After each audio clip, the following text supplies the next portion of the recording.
नमस्कार, आप देख रहे हैं HTV न्यूज। मैं हूं रणधीर कुमार। उत्तर बिहार की प्रमुख खबरों की शुरुआत में डालते हैं आज की सुर्खियों पर एक नजर।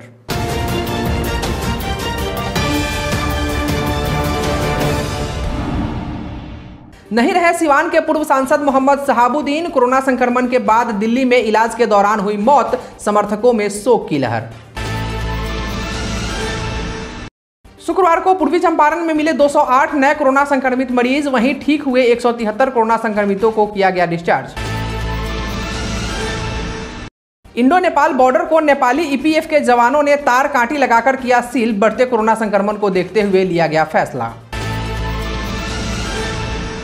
कोरोना गाइडलाइंस का उल्लंघन करने वाले 3 दुकानों को किया गया सील। पूर्वी चंपारण जिले के सुगौली पुलिस ने की कार्रवाई।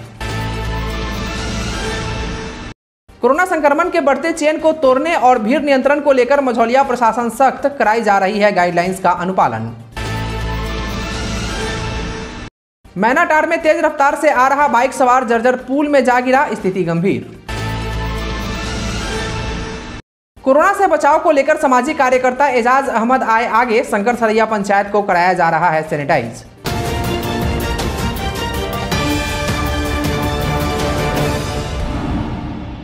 सिवान के पूर्व सांसद मोहम्मद शहाबुद्दीन अब नहीं रहे।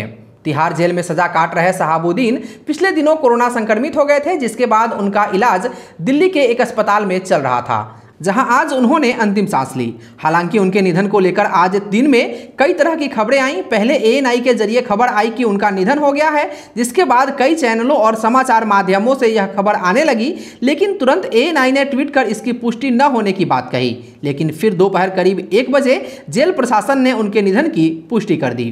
पूर्व सांसद शहाबुद्दीन के निधन के बाद मुख्यमंत्री नीतीश कुमार एवं नेता प्रतिपक्ष तेजस्वी यादव ने शोक जताया है। उनके निधन से समर्थकों में शोक की लहर है।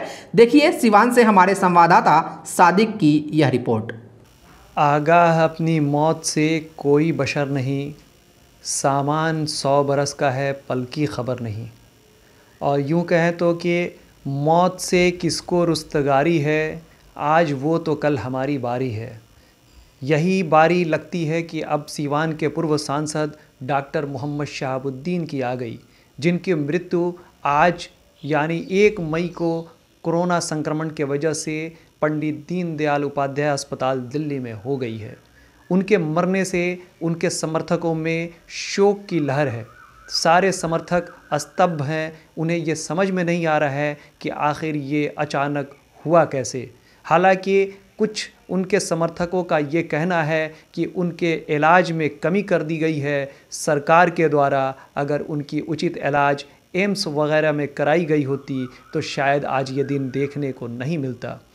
एक तरफ जहां अफवाहों की बाज़ार लगातार गर्म थे, अटकलें लगाई जा रही थीं कि सांसद मोहम्मद शहाबुद्दीन अब इस दुनिया में नहीं रहे, उसके भी खबरों के खंडन करने की HTV न्यूज़ ने भरपूर कोशिश की। लेकिन अंततः जब दिल्ली के तिहाड़ जेल से ये खबर को प्रेषित किया गया और ये कहा गया कि सांसद मोहम्मद शहाबुद्दीन की अब मौत हो चुकी है, उसके बाद सारी अटकलों पे विराम लग गया। हमने पूरी तरह से दिखाने की कोशिश की थी कि उनके परिजन ये कहते नज़र आ रहे हैं कि उनकी मौत अभी नहीं हुई है, वो बीमार हैं और वो संक्रमण से ग्रसित हैं। ये उतार चढ़ाव पिछले 20 अप्रैल से लगातार बना हुआ है, लेकिन हकीकत में तो मामला कुछ और ही निकला। जैसे ही दिल्ली के तिहाड़ जेल प्रशासन ने उनके मौत के खबर की पुष्टि की है, पूरे सिवान और RJD खेमा में शोक की लहर आ गई। 10 मई 1967 में सिवान ज़िला के हुसैनगंज थाना क्षेत्र के प्रतापपुर गांव में जन्मे डॉक्टर मोहम्मद शहाबुद्दीन के पॉलिटिकल शुरुआत सन 1990 में हुई, जब वो पहली बार विधायक बने। लगातार 2 बार विधायक रहने के बाद सन 1996 में वो RJD के टिकट से MP बने। उसके बाद लगातार 4 बार सन 2004 तक वो MP बने रहे। इस दुख की घड़ी में कितना हम सबको दुख है, इसकी बयान करने के लिए मेरे पास शब्द नहीं है। वो सिवान के विकास पुरुष के नाम से सारी दुनिया जानती थी। हम लोग के बीच से एक शेर निर्भीक व्यक्ति चले गए, जिसकी भरपाई भूतों न भविष्य कोई दुनिया में नहीं कर सकता और न वैसा व्यक्ति कभी पैदा ले सकता है। जो शख्स हम लोग के बीच से चले गए, हम लोग काफ़ी दुखी हैं। सीवान वासी काफ़ी दुखी है, बिहार वासी काफ़ी दुखी है। वो देश के नेता थे, बिहार के नेता नहीं थे। वो राष्ट्रीय जनता दल के बहुत बड़ा पिलर थे, जो राष्ट्रीय जनता दल एक बहुत बड़ा व्यक्ति को खो दिया। हम लोग बहुत दुखी हैं। पूर्वी चंपारण जिले में शुक्रवार को 2137 लोगों के कोरोना जांच में 208 संक्रमित मिले, जबकि होम आइसोलेशन में रहने वाले 171 व आइसोलेशन वार्ड के 2 संक्रमितों सहित 173 संक्रमित पूरी तरह ठीक हो गए, जिन्हें डिस्चार्ज किया गया। अप्रैल से अभी तक 3936 संक्रमित मिले हैं, जिनमें 1301 मरीज पूरी तरह ठीक हो गए हैं। शेष बचे संक्रमितों में 161 को आइसोलेशन वार्ड, 17 को रेफर तथा 2367 को होम आइसोलेट किया गया। जिले में फिलहाल 2545 एक्टिव केस हैं। मोतिहारी शहर लगातार कोरोना का हॉटस्पॉट बना हुआ है। शुक्रवार को मोतिहारी में 118 संक्रमित मिले। मोतिहारी स्थित श्री आरसी मेडिकल केयर के डायरेक्टर डॉक्टर गौतम भारद्वाज ने एसटीवी न्यूज के माध्यम से लोगों को कोरोना से बचने के लिए मास्क लगाने और दूरी बनाकर रहने के साथ साथ समय समय पर हाथ धोने की अपील की है। पश्चिमी चंपारण के मैनाटार प्रखंड क्षेत्र से सटे इंडो नेपाल बॉर्डर पर बढ़ते कोरोना संक्रमण को देखते हुए इनरवा इंडो नेपाल भारत सीमा को तार कांटी लगाकर नेपाल ईपीएफ के जवानों ने सील कर दिया है। बताया जाता है कि इस महामारी में लगातार हो रही आवाजाही को देखते हुए ईपीएफ ने यह फैसला लिया, जो नेपाल सरकार के आदेश पर लिया गया है। वहीं मौके पर मौजूद नेपाली ईपीएफ के इंस्पेक्टर ने बताया कि कोरोना संक्रमण को लेकर इस बॉर्डर को पूर्ण रूप से सील किया गया है, ताकि एक जगह से दूसरे जगह कोई भी व्यक्ति कोरोना से संक्रमित ना हो और सभी लोग मास्क लगाकर और सोशल डिस्टेंसिंग के साथ अपने घर में ही रहें। पूर्वी चंपारण जिले के सुगौली में कोरोना गाइडलाइंस का अनुपालन कराने निकली पुलिस ने कानून का उल्लंघन करने वाले 3 दुकानदारों की दुकानों को सील कर दिया है। शनिवार को थाना अध्यक्ष विवेक जायसवाल ने शहर में कोरोना गाइडलाइंस का अनुपालन कराने को लेकर बाजार की स्थिति का जायजा लेने निकले, जहां शनिवार और रविवार को आवश्यक निर्धारित सेवाओं को छोड़कर सभी दुकानों को बंद करने का आदेश जारी किया गया है। लेकिन कुछ दुकानदारों के द्वारा कोरोना गाइडलाइंस का उल्लंघन करते पाया गया, जिसको लेकर स्थानीय पुलिस ने 3 दुकानों को सील किया। सुगौली थाना अध्यक्ष कोरोना से लोगों की रक्षा के लिए लगातार तैयार हैं और नियमों का पालन नहीं करने वालों पर सख्ती दिखा रहे हैं और जुर्माने के साथ साथ कानूनी कार्रवाई भी की जा रही है।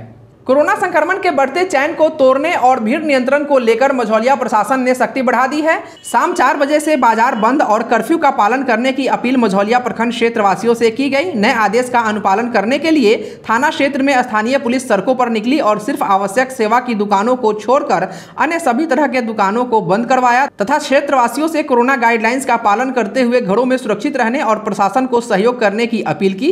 इसके लिए माइकिंग भी कराया गया।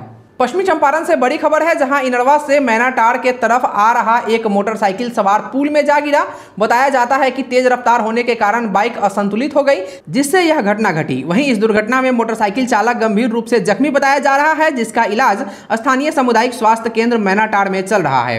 ग्रामीणों की माने तो पुल की जर्जर स्थिति होने के कारण हमेशा दुर्घटनाएं होती रहती है।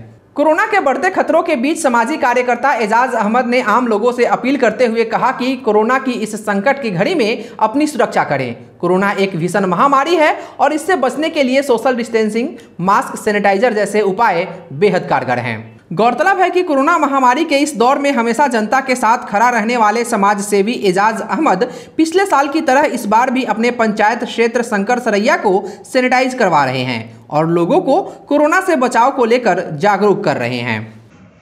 कोरोना जो है पिछले साल के बनिस्पत इस बार जानलेवा बन चुका है।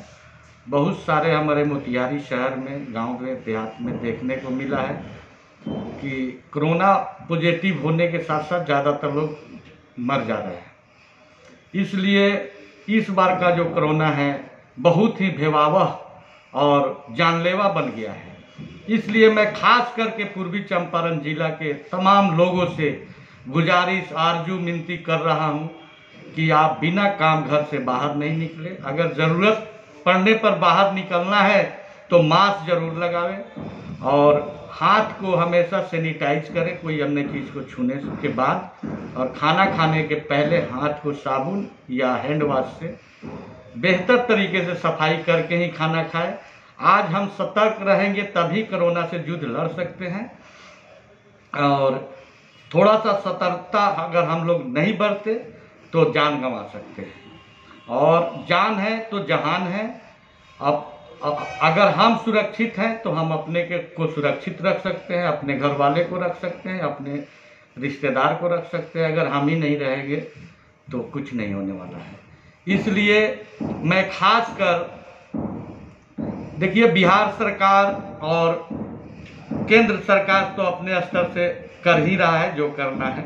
केंद्र सरकार तो आत्मनिर्भर रहने के लिए कह ही चुके हैं, लेकिन खासकर मैं अपने पूर्वी चंपारण जिला के तमाम प्रतिनिधि जो हैं, जो घर से सुखी संपन्न हैं, जो चुनाव लड़ते हैं या चुनाव जीत के मुखिया, विधायक या सरपंच, पंचायत समिति बनते हैं, जिला परिषद बनते हैं, वो प्राय कर लोग घर से संपन्न होते हैं। मैं इन तमाम प्रतिनिधि से हाथ जोड़कर निवेदन कर रहा हूं कि आप लोग अपने घर से निकलिए और अपने अपने पंचायत के लोगों को जागरूक कीजिए, कोरोना से बचने के लिए उपाय बताइए और जहां तक संभव हो सके कोरोना से बचने के लिए सहायता कीजिए। जैसे कि मैंने अपने शंकरसरैया पंचायत को पिछले साल भी कोरोना काल में सैनिटाइज किया था, मास्क बांटा था, साबुन बांटा था, लोगों को जागरूक किया था।